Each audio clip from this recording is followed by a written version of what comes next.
and the entire world of training has focused their eyes upon us and the Navy for...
Okay, it's September 28th, bright and early in the morning. T45 Ship 1's out for its first engine run. See everybody standing around, they're getting ready. The center stage, Matt Fogart with a white t-shirt on.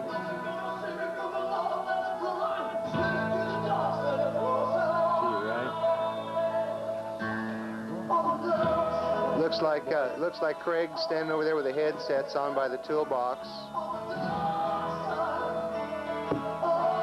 And Pilot Alan Reed's in communication with them right now.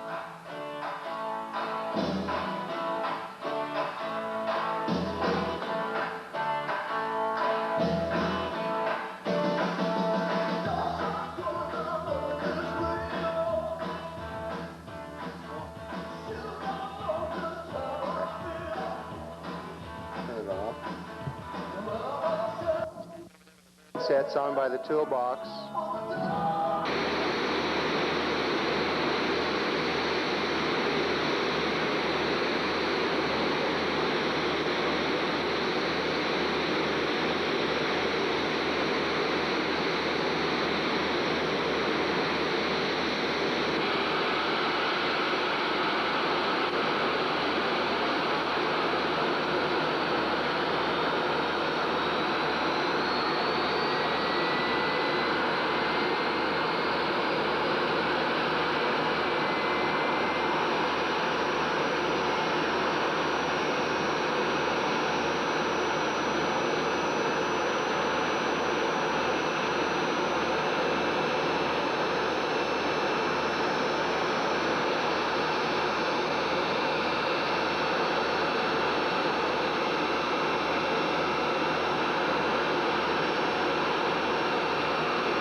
Long enough to get a bunch of pictures? You want to go get a camera? Yeah, I got mine in my car. You have enough time.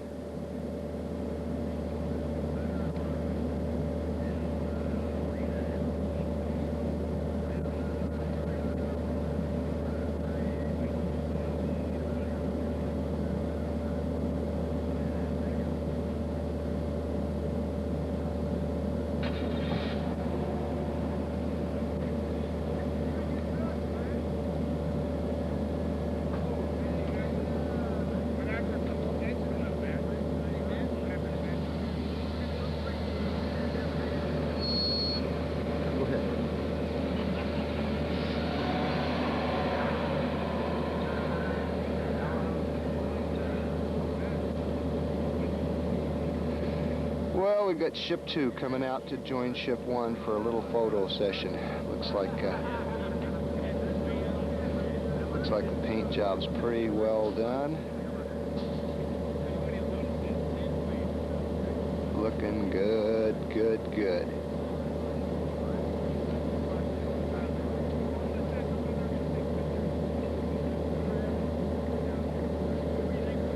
I'm gonna turn this thing off and go portable here.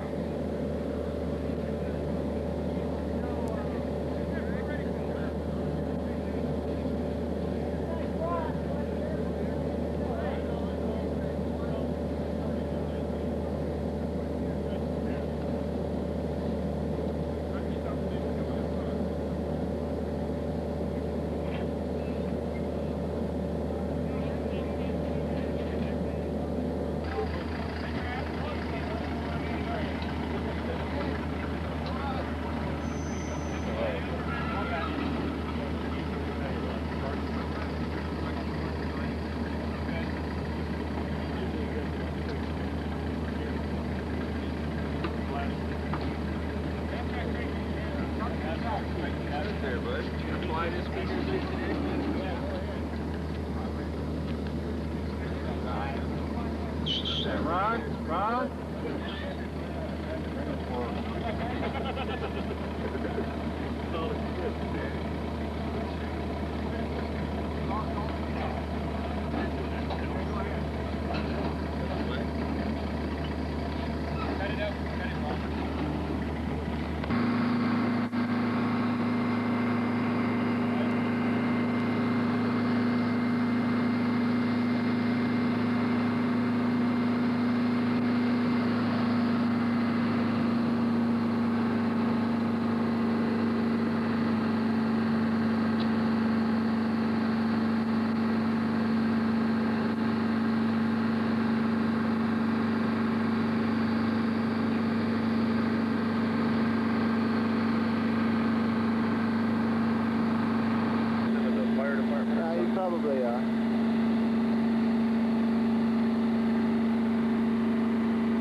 they're underneath right now pulling the pin. Okay, I'll stay clear still.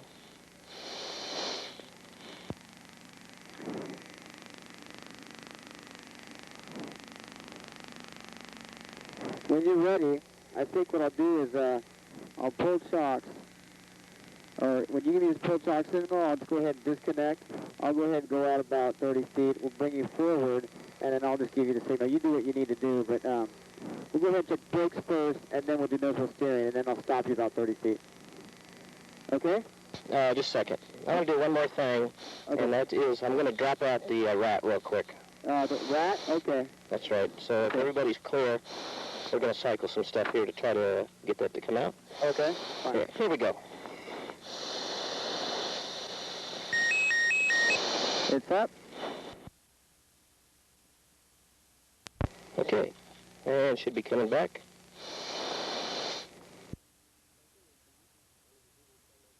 Okay. Here we go. Up again. Looks good. Okay. And it's stowing. Okay, you're going to disconnect and roll me forward. I'll follow your signals and do a little nose gear steering, and we should be set. Okay, I'm disconnecting now. Okay.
Okay, that looked good.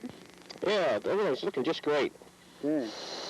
Let's get the last chance out of the way. Are you keeping cool in there? I'm close. Oh, what'd you say? I said, are you keeping cool in there? Oh. No, not really. Okay. I get the power up, I'll be all right. Let me go ahead and put my list here.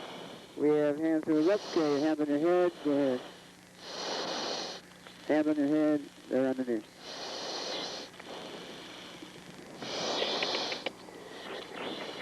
And they got all kinds of stuff to look for here. Okay. They briefed us pretty good on what they wanted us to look for. And your pins are done? Yeah, we have your pins out. I saw that. That's right.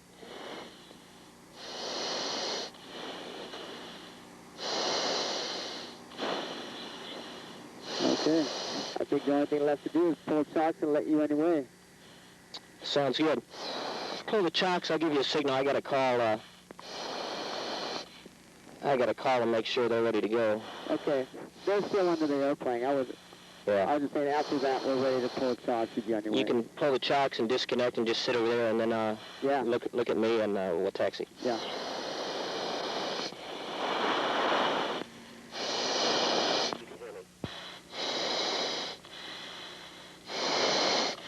I'm not getting you for some reason. Let me try the other radio.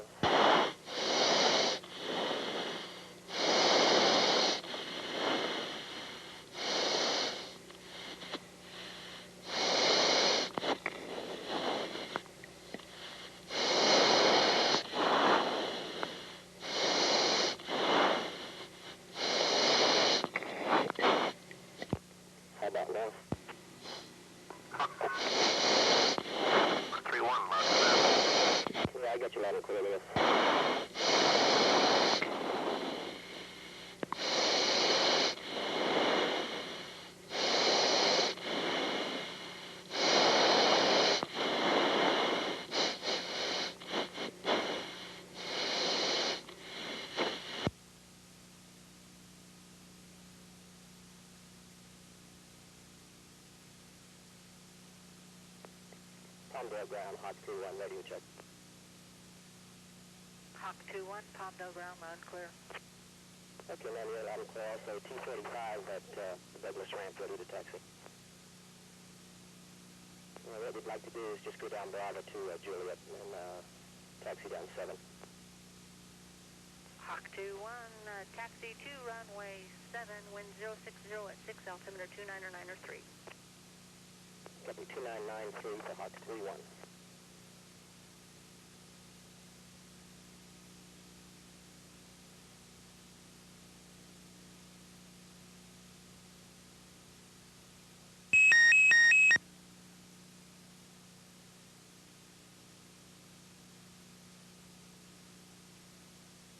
Palmdale ground, Douglas Mobile 1.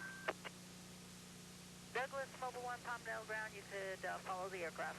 Thank you, ma'am.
Okay. Alan, the right brake was smoking just a little bit, but it only measured 120 degrees to be expected for new brakes. Okay, sounds real good. Everything is looking good. We're going to go in. You want to cycle through your flight controls. Okay, let's do that real quick here.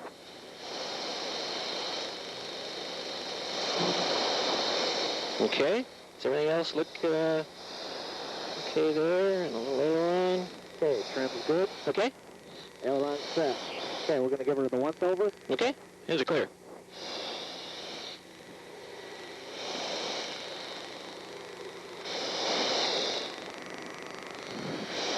So how's she feel? Feels just fine. Right on. Feels like a T45, you know?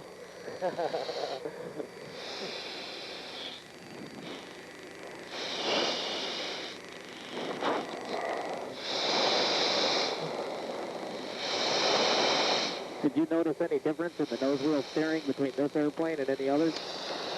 No, it's still pretty sensitive. In fact, I turned it right on at the limit there, and you may have seen me jerk a little bit down the runway. It's you have to have it just centered, and you must have it pretty close because it didn't move too much really. It's pretty good. Yeah. And it tracks really nice on taxi. Good deal. Yeah, we had to change a bracket itself earlier for the amount of travel in each direction. Yeah. And I was just kind of curious how it was from stop to stop. Okay, the guys just went over it. Everything looks clean, no leaks. You're all set. Okay. And let's turn and burn. Sounds good. As we say in California, I say cowabunga, man. All right.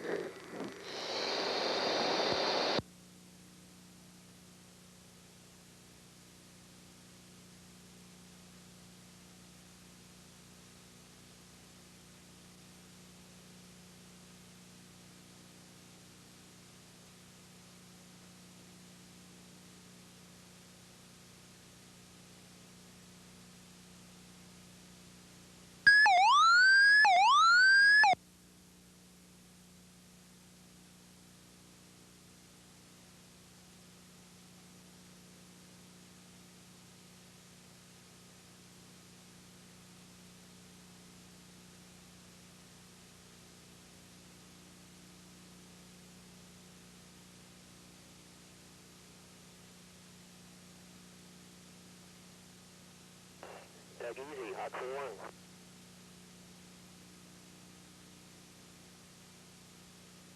3-1. You're loud and clear. And I'm ready to go if you are. Okay, we're all ready. Tower, Hawk 3-1's ready for takeoff. Hawk 2-1, hold short while we clear the vehicles. Hawk 3-1. Hawk 3-1, roger.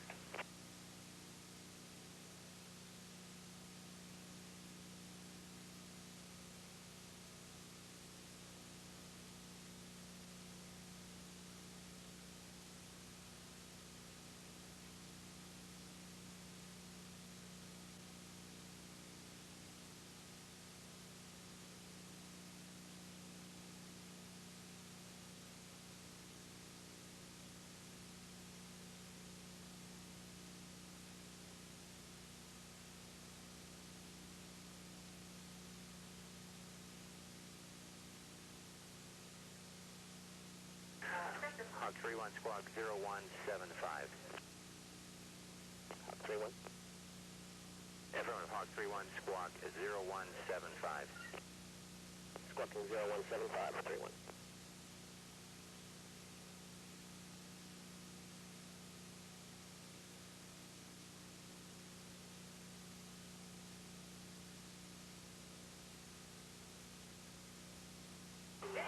Hawk 3-1, wind 030 at 8, clear for takeoff, runway 25.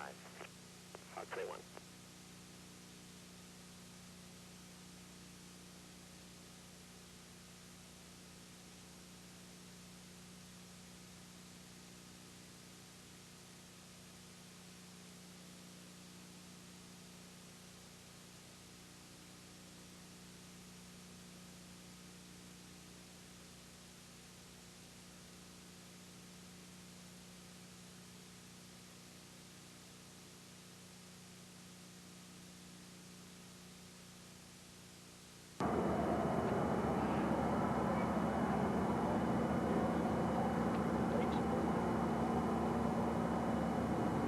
This is a mag check? Aaron? Oh. Specialist, yes. Here it comes! He's moving.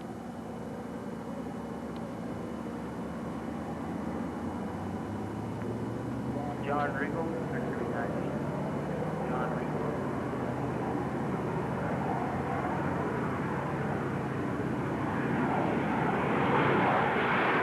Come on, baby!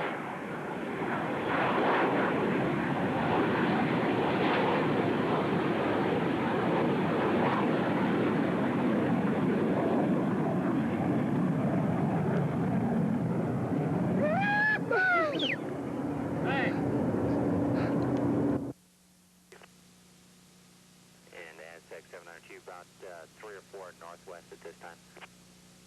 Roger. Roger. Traffic is a military jet rolling now, runway 25 departure, then northbound. 702, traffic in sight. Tower Sky 565 on about 3 mile final 4. Sky 565, Palmdale Tower.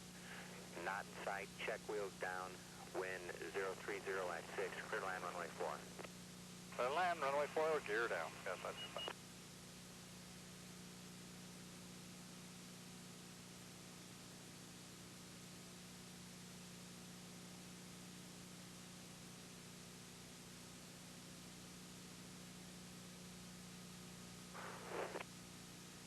Hawk 31 traffic, 1 o'clock, 3 to 4 miles in Aztec southbound, climbing through 4,500.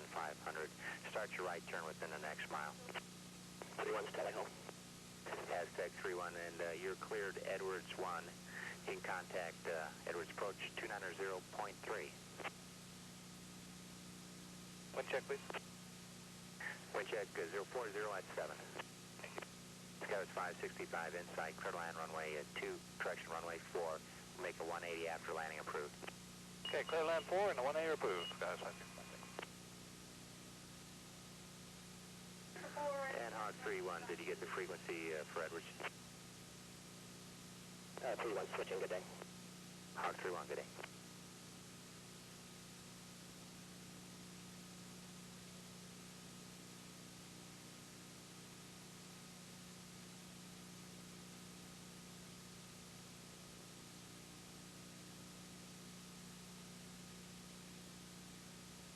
Edwards approach, Hawk 31.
Got an off leg on the ADI and the HSI when I went invertible.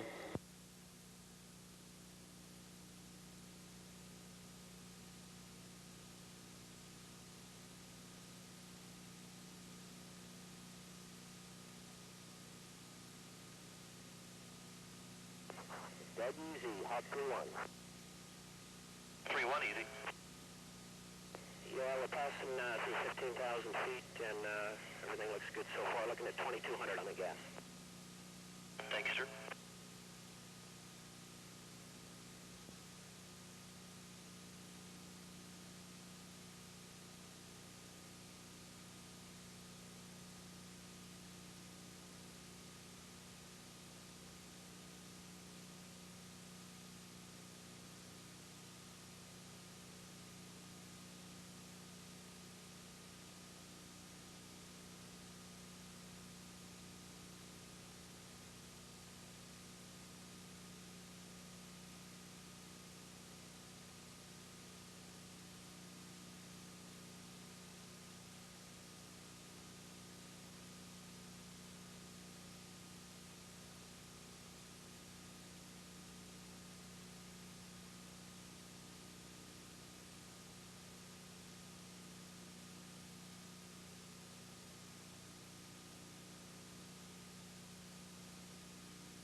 Taco 02 boundary is south and 3 miles, and the previous Taco for you is 20 miles north of you northbound.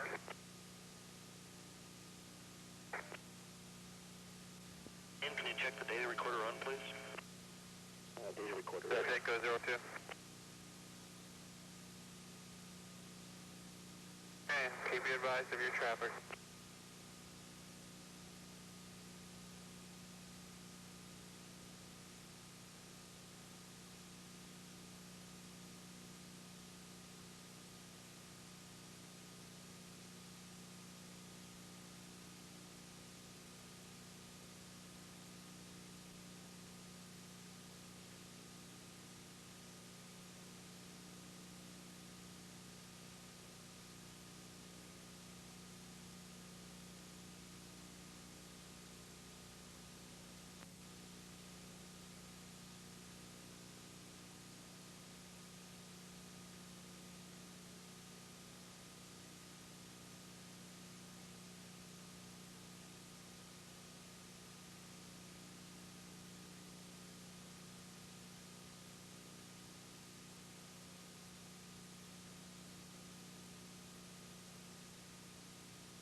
Rewind traffic north, 3 miles northbound, 9,500, type unknown. 31 second. 31, you copy? Understand 5 miles north, looking. Are you going to stay below 180 for a while? That's fine. I'm done. I'll be staying below 15 for Hawk 31. Better.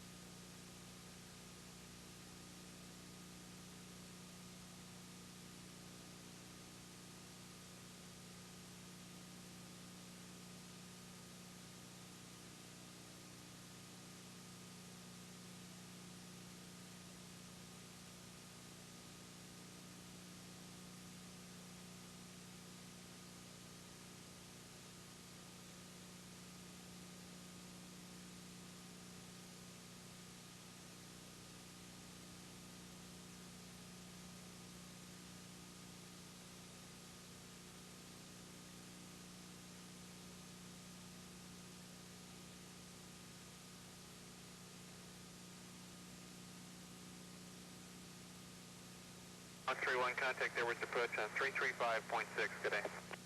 Good day.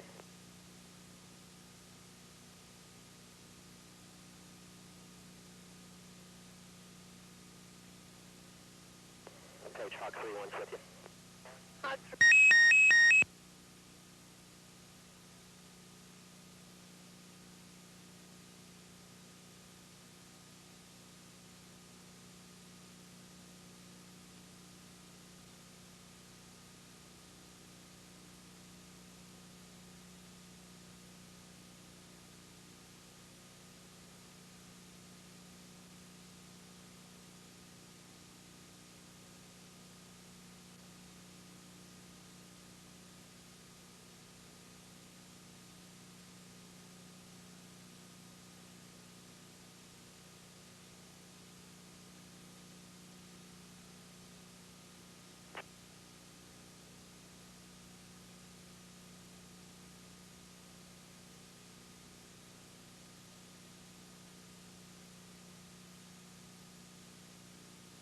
Left for low approach. Hawk 31, Palmdale Tower, check wheels downwind calm, cleared for the option runway 25. 31.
31's on the go for right closed.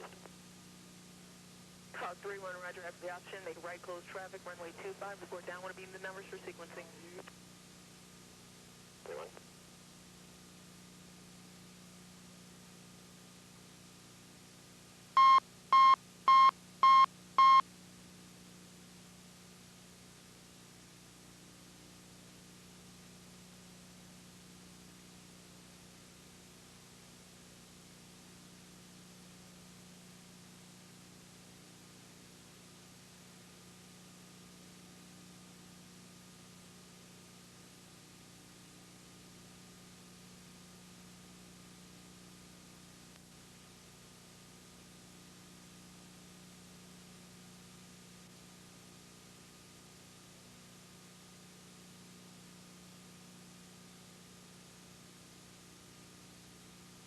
One's downwind. Hawk 3-1, roger, check wheels down, wind 350 at 7, cleared for the option, runway 25.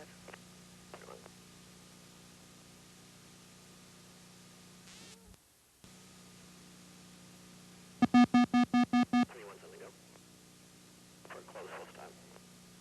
Hawk 3-1, roger, right close traffic approved, understand you will be making a full stop next time around? Well, that's affirmative 3-1. Hawk 3-1, thank you.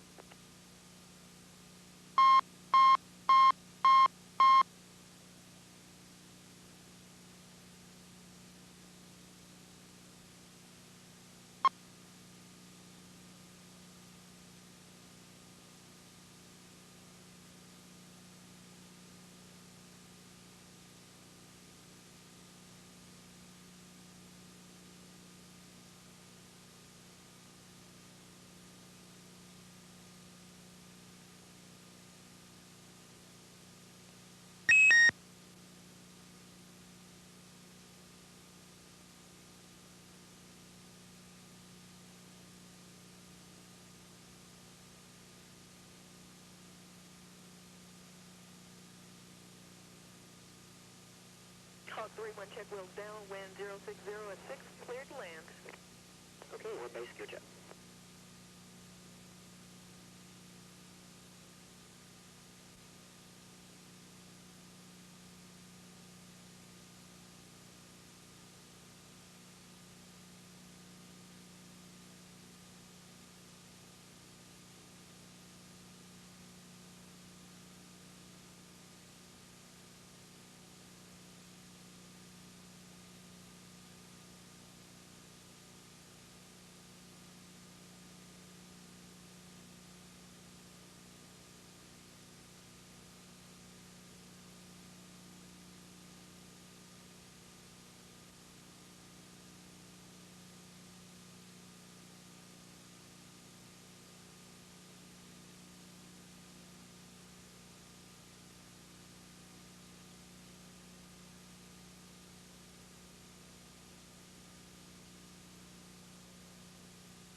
Hawk 3-1, turn right, any taxiway, contact ground point 9er or 348.6, leaving the runway.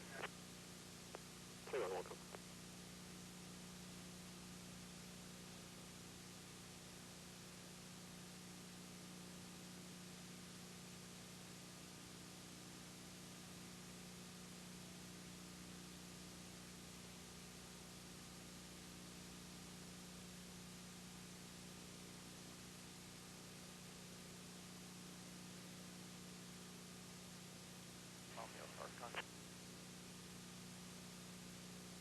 Ground, Hawk 3-1's clear. Hawk 3-1, Palmdale ground, roger.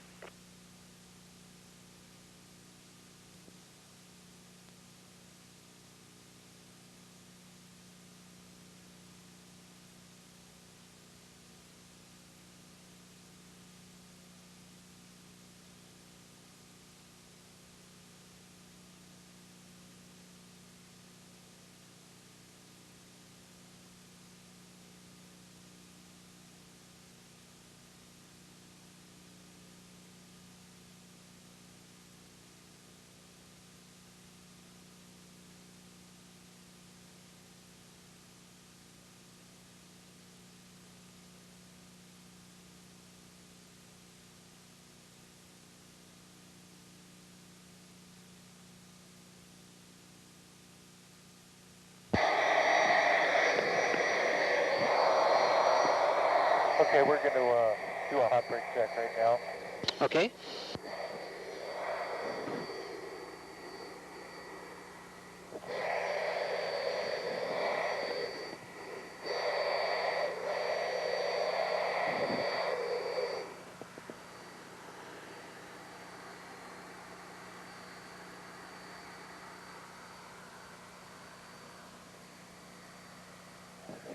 Looks like you're having fun.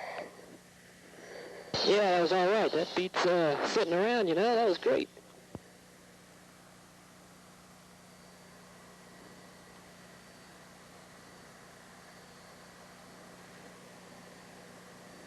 Everything went good. Okay. You gonna take me inside the park meet, or are they just gonna tow me from here, or what do you want to do? I would like you, we're just going to nose you in right where you came out of. Okay, so I need to wait until a marshal gets over there. Is that what you're gonna do? Well, you can just follow me. I'll walk you over. Okay.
You think full stop, Rooney, or? I think full stop. Looks like he's flying a carrier approach. Yeah. So he's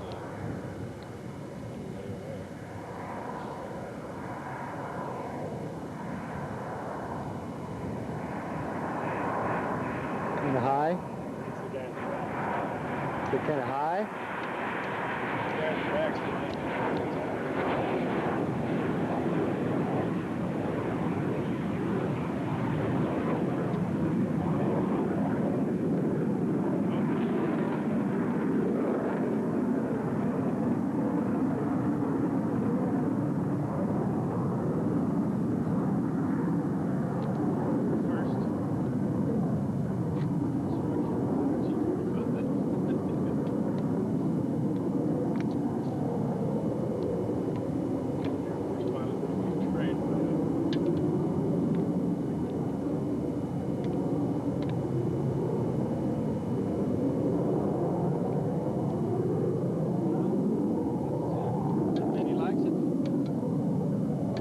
He's just trying to run the fuel down so he can do that low fuel warning.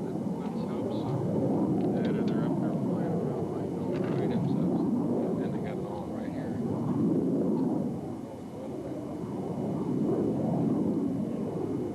Just read that.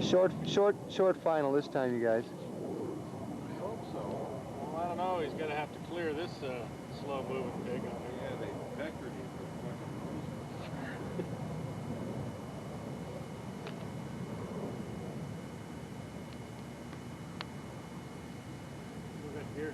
Doing okay for a cigarette.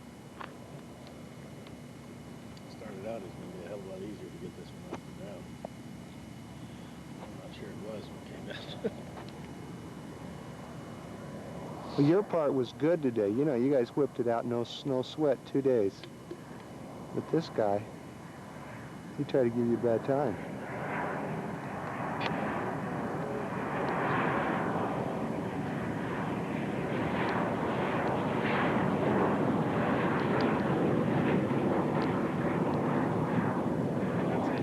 Down.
Okay, it's October the 10th at 9 o'clock in the morning.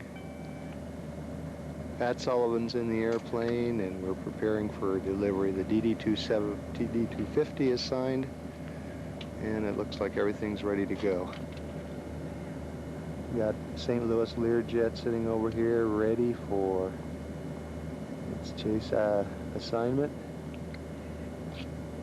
Our boys are over there ready to get aboard.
Air superiority, wherever and whenever the next challenge to American interests might come, will demand stealth, plus speed, plus firepower, plus maneuverability.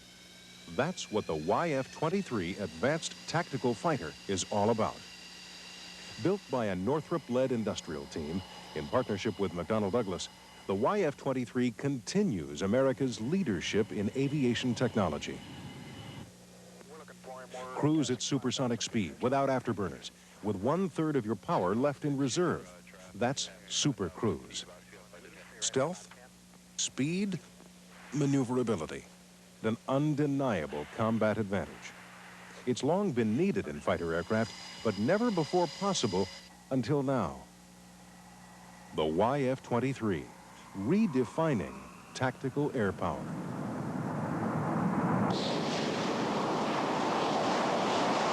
At brake release, the pilot comes right up to military power. Very smooth increase in RPM and a very decided push down the runway. Approaching about 120 knots, you apply aft stick and the nose comes up very smoothly. You'll sit on the mains for just a few seconds and then lift off.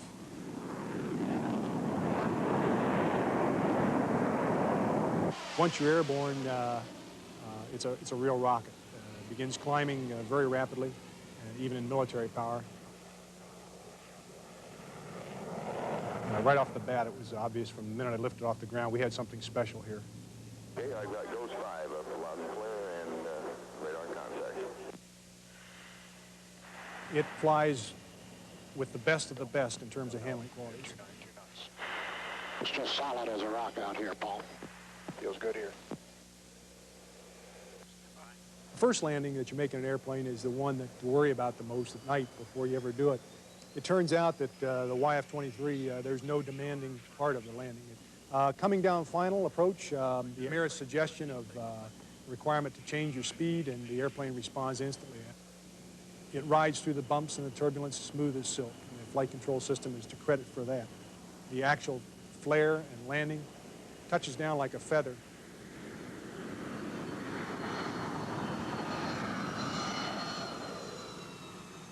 This airplane, I believe, has the capability of having over 6,000 individual parameters monitored.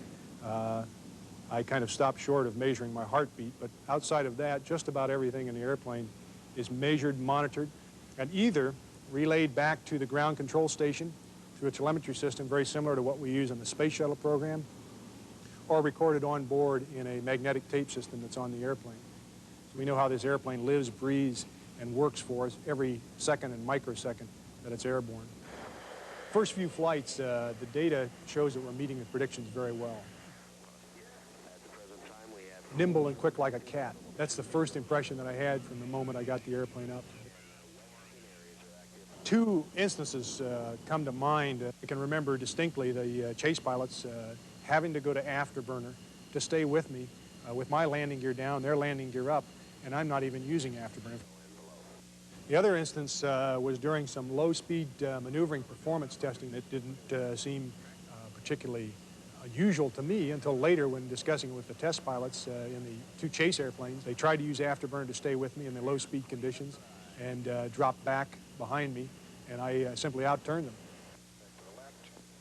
I don't think you can help but look at this airplane and have a reaction to the cleanliness of it and the sleekness of the lines and the flowing lines. It's striking in its appearance and it's striking in its performance. There's a cliche amongst the aircraft designers. I think Marcel Dassault was the first to say that if an airplane looks good, it'll fly good. And this airplane looks good, and I can assure you it flies good.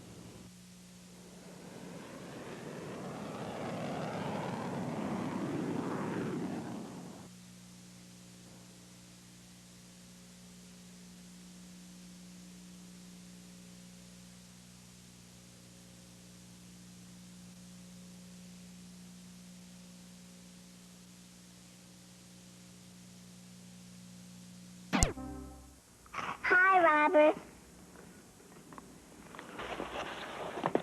Hi. Could I have some kicks? You wouldn't like them. Oh, I bet I would. They don't have marshmallows. Please. No chocolate either. Please. Kix is a cereal with a corn crunch that kids like. And Kix is low in sugar. That's what Moms like. If you give me some Kix, I'll give you a big kiss. That did it. Kix, kid-tested, mother-approved. Thinking about what to serve tonight? Think about Hillshire Farm. Think about fast. Think about good. Think about fast, delicious ways that you could. Serve it on Hillshire Farm. Think about it tonight. Fast, delicious. That's Hillshire Farm, now with 33% less fat. Hillshire Farm. Think about it. Think about it, tonight. Michael's a little uptight. I am now at peace. Yelling at you, peace for me. Joey's a little unpredictable. I never saw this one before in my life. Nicole's a little more mature than her father's. Father's here. Authority figures, both of us. My Two Dads on USA. Premiering Monday, September 16th. It's his one chance to have that one girl for one big night. Tonight, I spend with you. Dudley Moore, Bo Derek, 10 on USA. Saturday, September 21st at 8. We are back with today's big dress luck winner, Johnny, with $4,418. And Johnny, you get the distinction of hearing the melodious tones of the one, the only, the illustrious one, Rod Roddy, as he tells you about what you've won. Rod! Thank you, Peter. Johnny, you've won a Hawaiian vacation. We'll jet you and your companion round trip coach from Los Angeles to the big island of Hawaii for a 6-night stay at the Kona Surf, set in tropical gardens surrounded by bay, ocean, and golf course on Hawaii's Kona coast. Luxury rooms, warm traditional hospitality, and island entertainment from Kona Surf. Congratulations. That prize totals $1,668 combined with the $2,750 in cash you've won, and it gives you a grand total, Johnny, of $4,418. Congratulations. Well done, Johnny. $4,418. And you managed to kind of weave your way through the whammies. Oh, it was really touching, wasn't it? It was very touching, and well done on your part. Thank you. Get to come back and do it again. I'd love it. All right, you're invited back. Thank Kurt you. and Joni, I thank you for being with us. We've got some goodies for you, so you don't go empty-handed. It's been a real pleasure. And until next time, this is Peter Tamarkin saying thanks for pressing your luck. Bye-bye. Some member of our studio audience will receive from Alcai Lamps a flare-pleated torchier, a solid brass balustrade table lamp, and a champagne-colored spear table lamp with matching hatchets of linen shade by Alcai Lamps. And here's what we have for departing contestants: a tote bag and Diet Shasta, now with a great taste of NutraSweet and more flavors to make you say, I want to pop, Diet Shasta. Plus Hershey's Crackle, delicious Hershey's milk chocolate and crisp bright. Treat yourself to the great Crackle combination. Look for the bright red Crackle label. And make life easy with this pulse-matic osteroider with 5-cup container. Continuous feeds includes mini blend jar for quick single drinks. Plus maximum strength Cortisone 5 relieves both itching and irritating rashes. Cortisone 5 gets under your itch for soothing relief and help in healing. Use as directed. Also Conair Quick Sweep, the rechargeable handheld vacuum that makes cleanup a snap. You've got a friend with Conair. And Mazzola has a new taste that's fresh, light, and still cholesterol-free. So discover the untoppable new taste of Mazzola.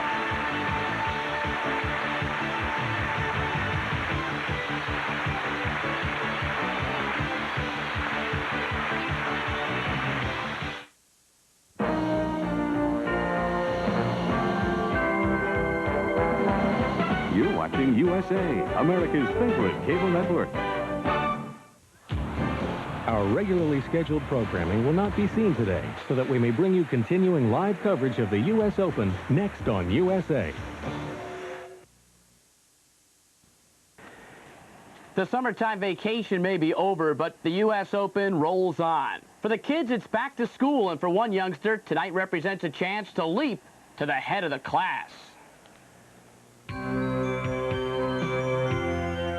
Summer vacation is over, and this week millions of kids will be sharpening their pencils, packing up their books, and heading back to school.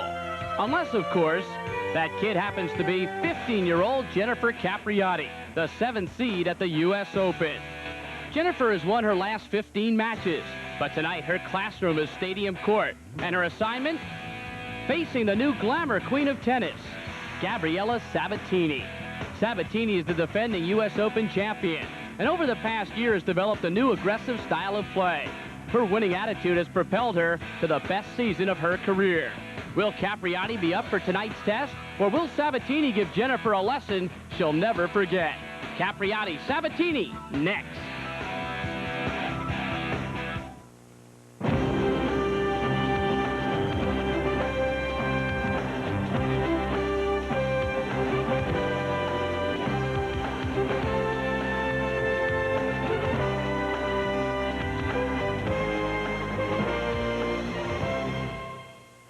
It's a glorious September night at the National Tennis Center in Flushing, New York, and it's getting down to crunch time at the U.S. Open.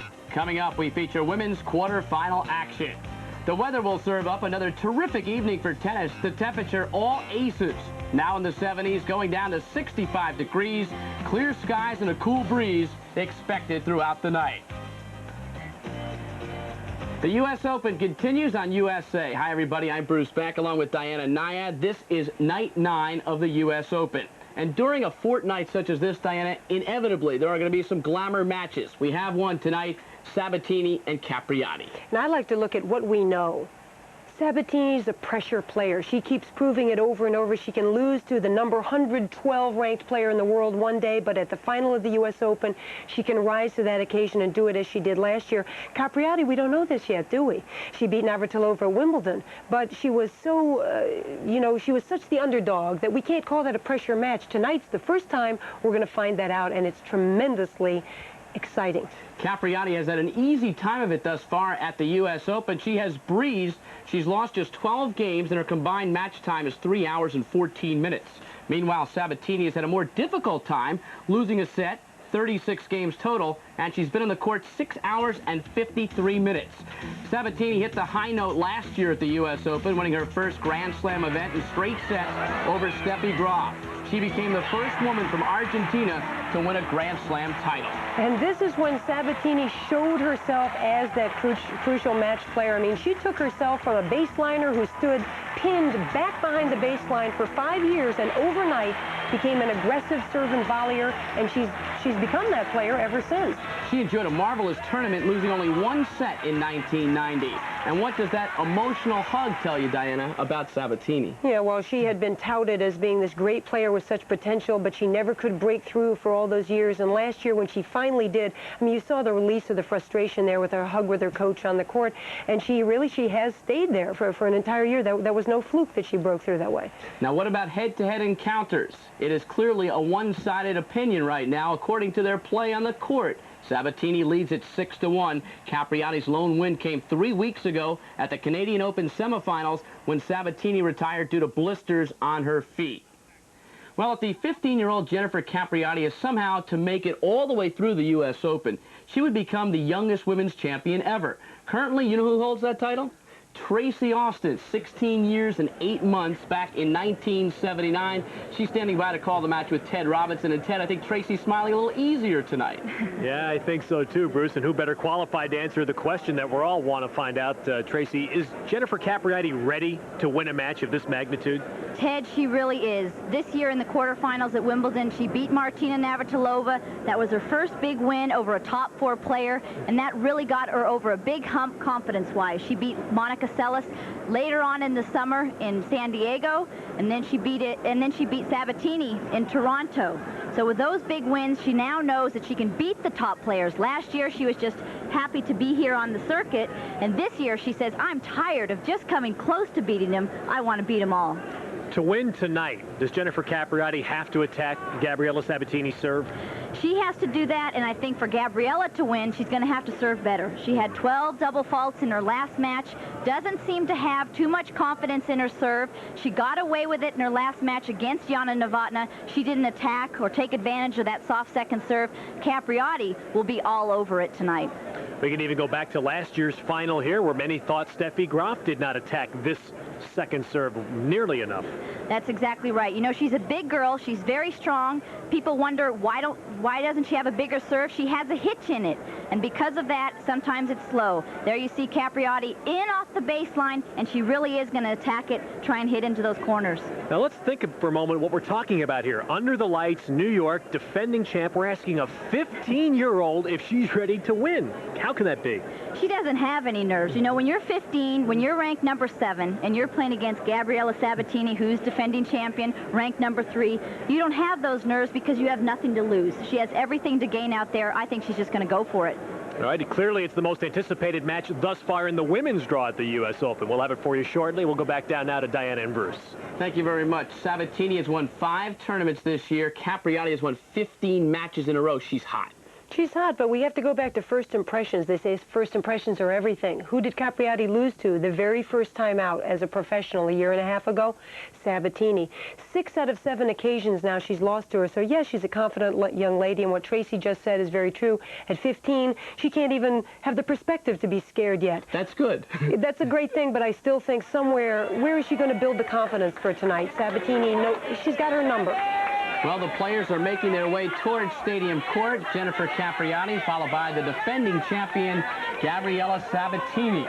And I'll tell you, outside at the U.S. Open on the grounds, there was a lot of anticipation tonight. Everyone looking forward to seeing a 15-year-old, yes, a 15-year-old, looking to make her way to the semifinals. Coming up, a matchup of grace, style, and power.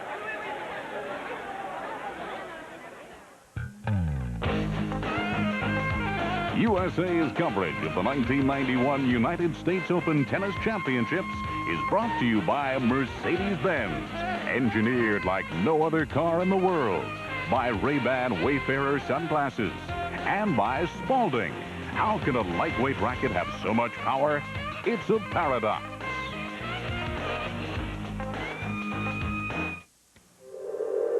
Scientists say the bumblebee cannot fly, and yet it does. It's a paradox. Clouds weigh more than mountains, yet they do not fall. This, too, is a paradox. And how can a tennis racket that's so light be so powerful? Who cares? Light in weight, as powerful as the Wilson hammer, yet with extraordinary control. It's a paradox.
When a man loves a woman, can't keep his mind on nothing else.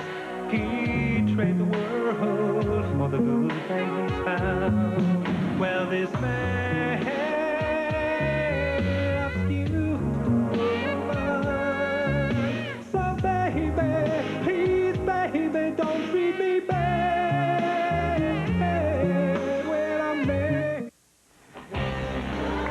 We're live on USA as Jennifer Capriati making her way towards Stadium Court at the USTA National Tennis Center in Flushing Meadows. Gabriella Sabatini not far behind. And this crowd just waiting to roar their approval for the two players. Tonight's update is being brought to you by Acura Automobiles. You know, we've talked a lot about Sabatini. We've also talked a lot about Capriati, but right now, Monica Seles is like a bulldozer. She looks very good in this tournament. She looked even better today, though. There are people, you know, in the know. All the analysts said that until now, her return to serve wasn't looking as sharp as it could be. But today, in her 2-set victory over Gigi Fernandez, she was sharp as a tack, and her eyes in here in the interview afterwards looked like a winner. And I'll tell you, it left a sour taste in Gigi Fernandez's mouth. Fernandez was staring down the barrel of an explosive gun named Seles, who took the first set easily in just 18 minutes. Second set wasn't much fun for Fernandez either. Every time Gigi tried to apply some pressure, Seles fired another bullet.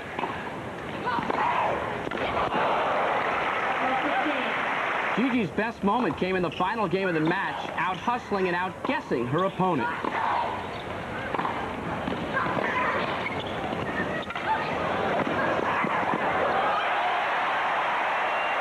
but match point was inevitable. Celis, staying with her strong baseline game, forces Fernandez to commit an error, and Celis wins 6-1, 6-2 in just 53 minutes. Celis figures the matches will only get more difficult for the remainder of the fortnight. All the matches I had, the score looks pretty easy, but I really have to concentrate, like today's match. You know, almost every game went to juice, and I had to just concentrate really on those 2 points. So, you know, of course, you wish maybe to have one tough match, but then again, you know, I'm sure I'll have my next match a tough one. So here's a look at the women's draw. It will be Graf and Martinez in the quarterfinal. Graf 3-0 in lifetime encounters. Sanchez Vicario will meet Martina Navratilova. That should be an outstanding match. Tonight's match between Capriati and Sabatini, and the winner of this one will take on Monica Seles, who is our first 1991 U.S. Open semifinalist. Well, Jimmy Connors is still the talk of the tournament, and certainly after yesterday's amazing comeback against Aaron Krickstein, everyone around here is saying Connors could go all the way. Yeah, I don't have a physical report on him today, but when he came in to talk with us last night to Vitas, instead of sitting in our chairs as we always do, he couldn't even sit. His legs were such on the verge of cramps. He's very lucky that he's going to play Thursday night instead of Thursday day in that quarterfinal match, because that gives him 2 full days for massage, for stretching, and get himself back together. About 1 hour ago on the grandstand court, Jimmy Connors, the 5-time U.S. Open champion, practiced over here at the U.S. Open, and he looked a little bit comfortable with the surroundings. Yeah, he did, and, you know, the guy's a tiger. He was hurting today, I know he was, but he's got to get out there and move, or else he's going to be even stiffer.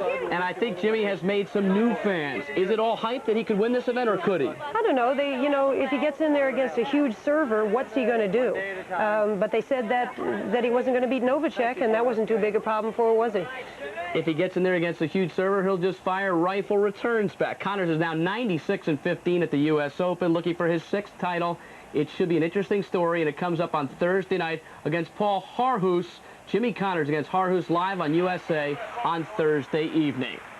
Stadium court right now, our attention between Capriati and her match against Sabatini. We'll be going to Ted Robinson and Tracy Austin very shortly. Right now, they're standing by for tonight's featured match. All right, Bruce and Diana, thank you. Stadium court filling up rapidly, and this is a match that has been the talk of the tennis center all day long. 2 of certainly the more well-known, more successful players on the women's tour right now, and I think 2 that bring an element of glamour to the game as well. Gabriela Sabatini, the defending champion here, the number 3 seed this year. Just 21, it seems like more than a decade ago to me, she reached the semifinals of the French Open, I think at age 15. And that's where Jennifer Capriati is right now. And she's just finishing up her 2nd pro year and is already ranked 7th. Do facial expressions mean anything, Tracy? Because if they do, Capriati looked very nervous walking out on the court. Actually, she did. Both of the players looked very nervous. There was a buzz in the locker room today. Actually, a buzz around the tournament. People making bets, people discussing. Similar to the 2nd set, the 3rd set also went the distance, and fighting for his tournament life, Sampras comes up with his best volley of the match. However, Jim Courier was able to gain a mini break, and at match point, he plays a top half volley to set up the winning volley. Courier moves into the semifinals 6-2, 7-6, 7-6, and he showed some emotion afterwards.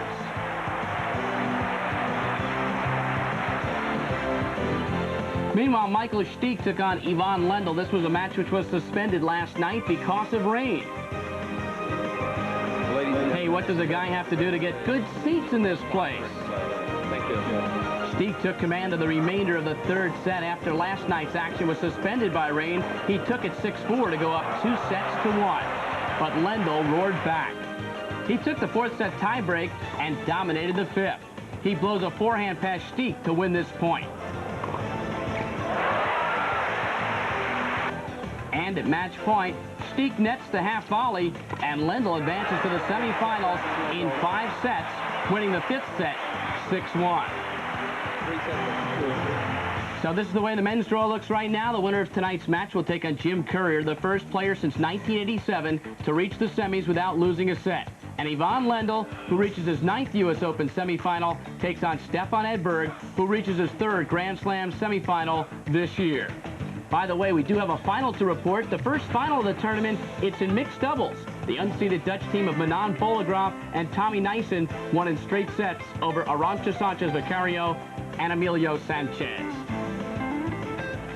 So we're set to go now for Jimmy Connors against Paul Harhoos. And let's turn our attention to Stadium Court, where Ted Robinson is standing by. Ted? All right, Bruce, thank you, along with Barry McKay and Vitas Gerulaitis. And we're getting close to match time. Paul Harhoos, 6'2", 25-year-old native of the Netherlands, playing the biggest match of his tennis career as he faces 39-year-old Jimmy Connors. In Stadium Court, still going to be about 20 more minutes, I guess, before everybody files in, the typical late arriving crowd, and this noise level will reach something that I'm sure Paul Harhoos has not experienced before. Well, I think that's a key factor, is how he handles this crowd, because as you said, Ted, they're not all here yet. In the first 3 or 4 games of this match, they're going to be filing in, moving around, and so it's going to take a lot of concentration. On Monday, Connors reached his 39th birthday and celebrated it with nearly 5 hours of grueling tennis. But he's had 72 hours to recover to meet 25-year-old Paul Harhoos, who was ranked 45 in the world in singles. This is the first time Harhoos has ever played in the quarterfinals of a Grand Slam event. And Connors will start it with the serve.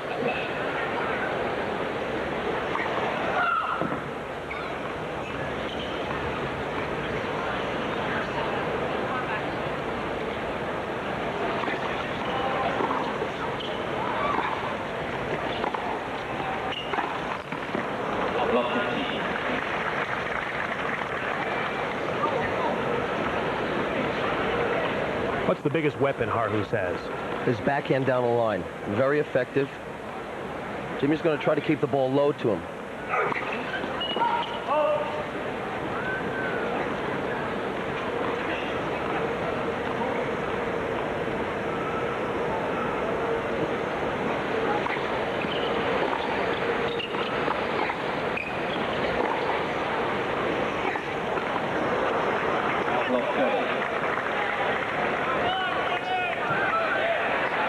The first game, Vitas, of any match, if you're serving, especially at night, is really a tough one to play.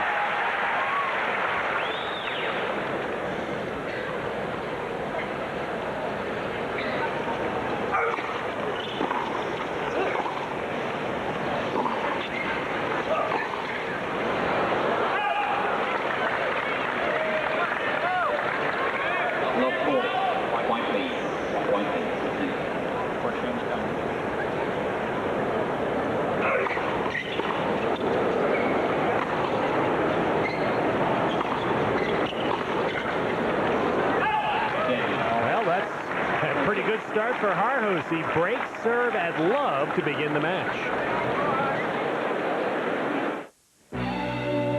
It has an extremely powerful engine. The most precise ergonomic design. And luxury appointments like hand-finished wood and fine leather. Introducing the Acura Vigor. Because even the man who flies the most sophisticated aircraft needs some excitement in his life.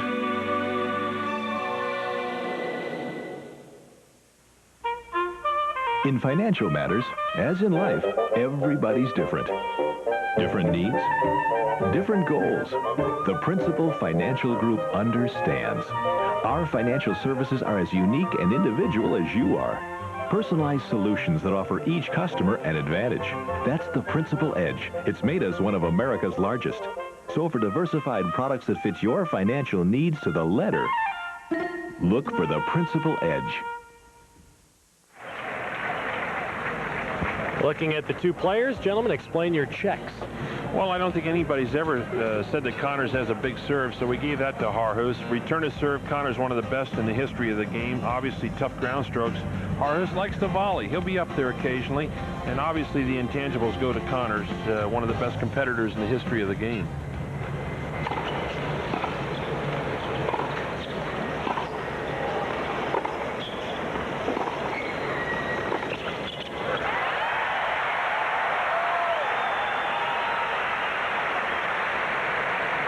Giving Harhus a check on ground strokes has to be a moral victory for him when you're putting him up against Connors.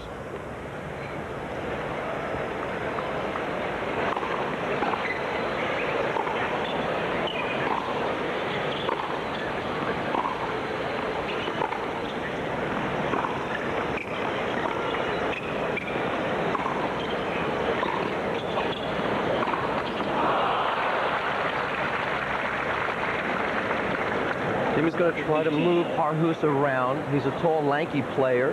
Doesn't like to hit low balls. Jimmy will try to go behind him quite a bit tonight. And I don't think the start is quite as important for Connors as it is for most players, because he certainly has not started well in almost all of his matches here at the Open.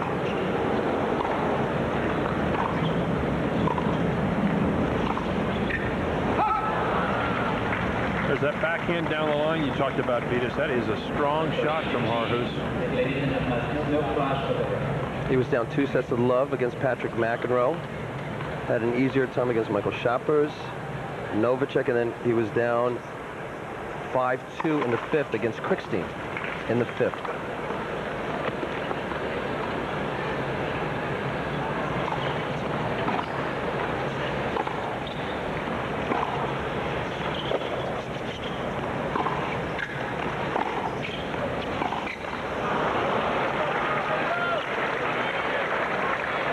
Harhus has earned his way into the quarterfinals, beat Yellen, Chesnikov in 4.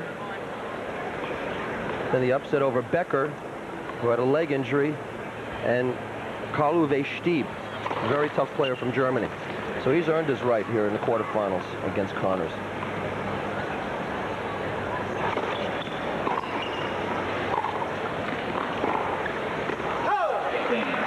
Harhus holds, and he leads 2-love in the first.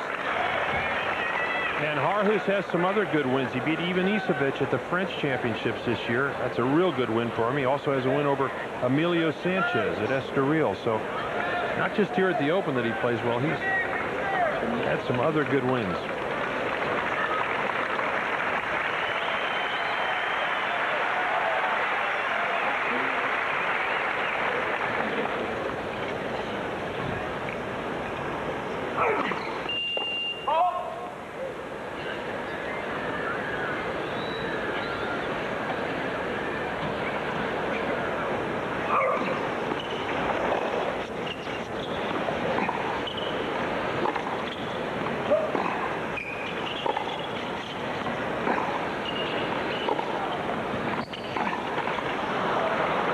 You think there's any reverse psychology? 20,000 people out here all just dying to see Connors do great, and Jimmy under a bit of pressure to perform tonight. What do you think? I think he felt the same way, though, against Krickstein.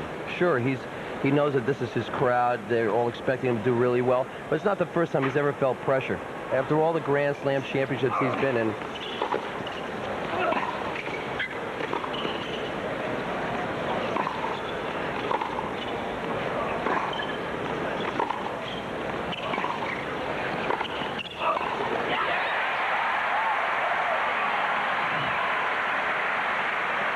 that's the play he used so effectively against Aaron Krickstein.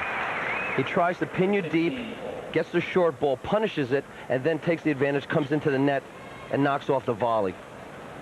And watch how he takes his extra step here and then moves his body weight into it. He kind of lunges at the ball, puts everything he has into that high volley. He may have lost a half a step over the years, but his footwork may still be the best in the game.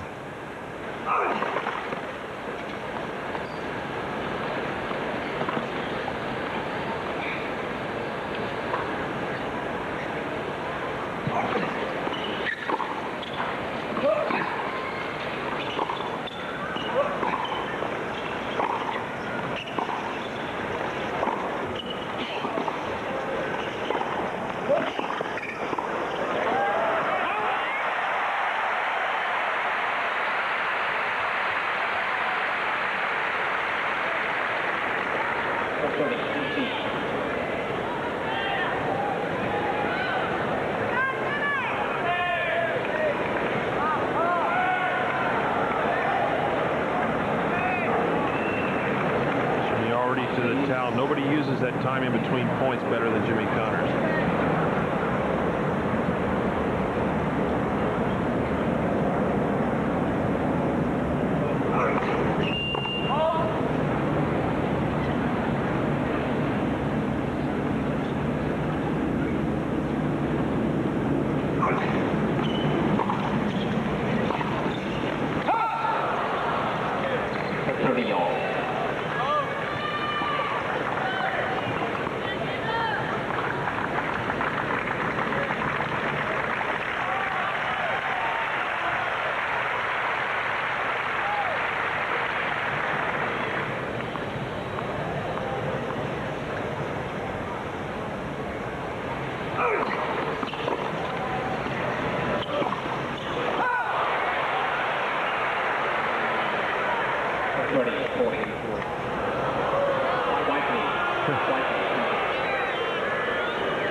Made an outstanding return there, and he breaks again for 3 low. Beware, this beauty is a beast.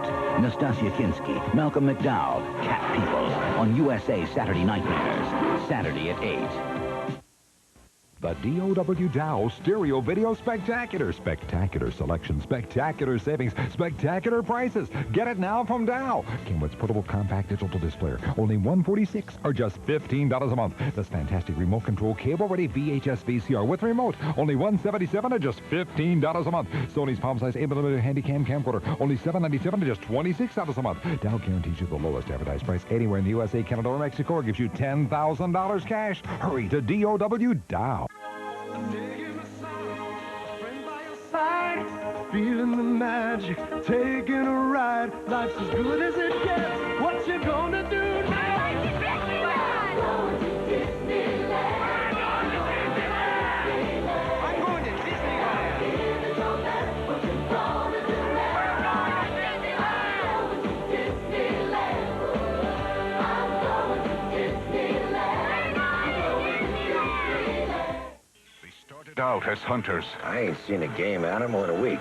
They've been spooked out of this part of the world, that's a fact. They ended up as prey. I don't know anything on Earth that has this kind of power and sophistication. Tony Geary, Chuck Connors, Mark Singer, High Desert Kill. A USA world premiere movie. Sunday night at 7, 6 Central. Michael Barkan just outside the stadium holding 2 courtside tickets, very valuable indeed. When Jimmy Connors played Michael Shoppers in the second round, these $40 tickets went for $50. Tonight, $175 to $250. If John McEnroe were playing, you could double that price. Excuse me, sir, do you have tickets? No, I don't. Oh, thank you very much. There you go, Dad. You don't think I'm gonna let my dad sit outside. Come on, let's go. Back to you guys. Watch the expense reports, guys, when Barkan puts those, he turns in those Thursday vouchers. I didn't know his dad was in town.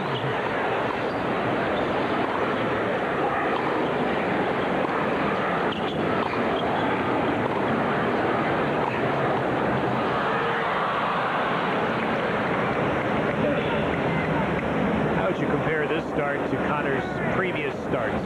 Well, it's very similar to the Aaron Crickstein start.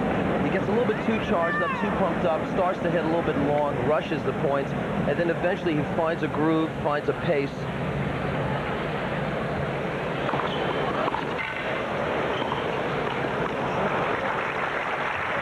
And that's the beauty of 3 out of 5 sets, Barry, that you have time to play yourself into form, whereas 2 out of 3 sets, things would be over awfully quick. The other thing about Harhus, he really doesn't give you a target. I mean, Jimmy does like a target, although he didn't have it with Crickstein, but there are players that he loves to play. This guy does not give him much of a target because he doesn't come in behind the ball that much.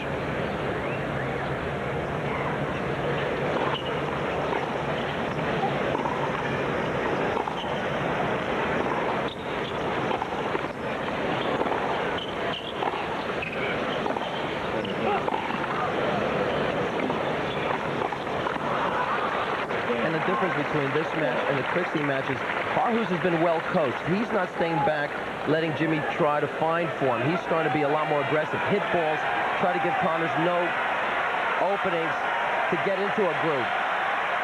You just saw Jimmy go over and change rackets. As in any sporting event where the home team, or in this case the home player, gets off to a slow start, the crowd looks for ways to get involved.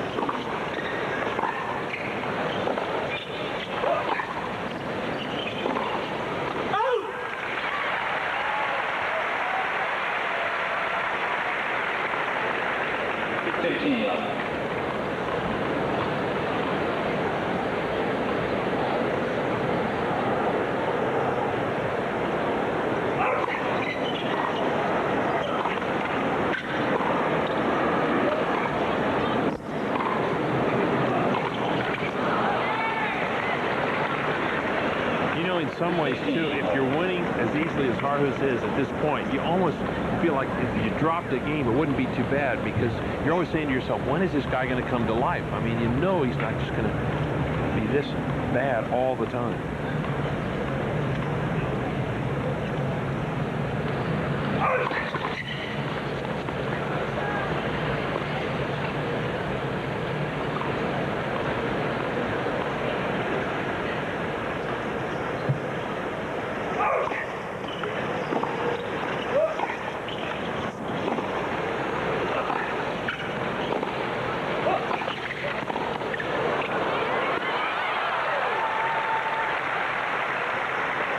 Harhus has been very offensive off the ground, really hitting the corners. A good shot here. He drives the ball deep into the corners. Little drop volley. Jimmy tries to get it, hustles in. Cannot reach it. Harhus is not what you'd call a natural-looking volleyer. I mean, he missed a fairly easy volley earlier, and even on that one, what you call a real natural-looking shot.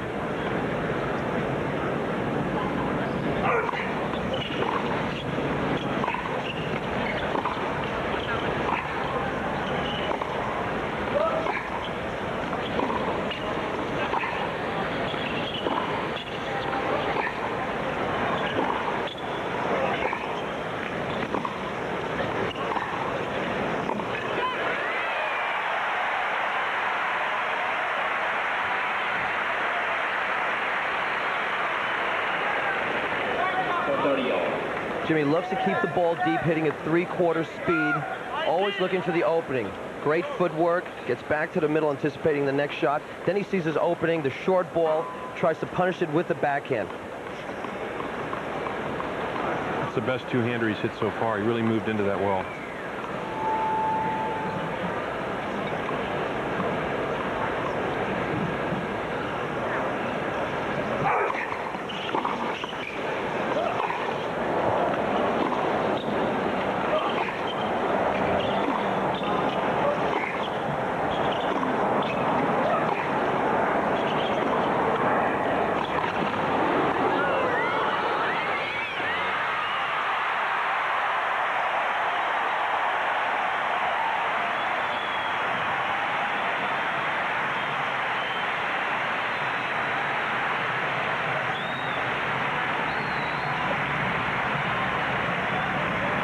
Hits now what looks to be a little bit too deep a volley. Connors on the full run, sweeps over it.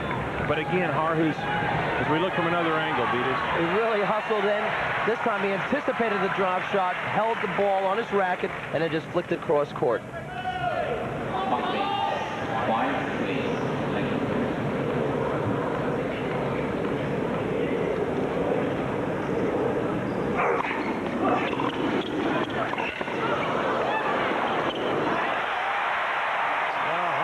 Missed what looked to be a sitter, and Connors is on the board.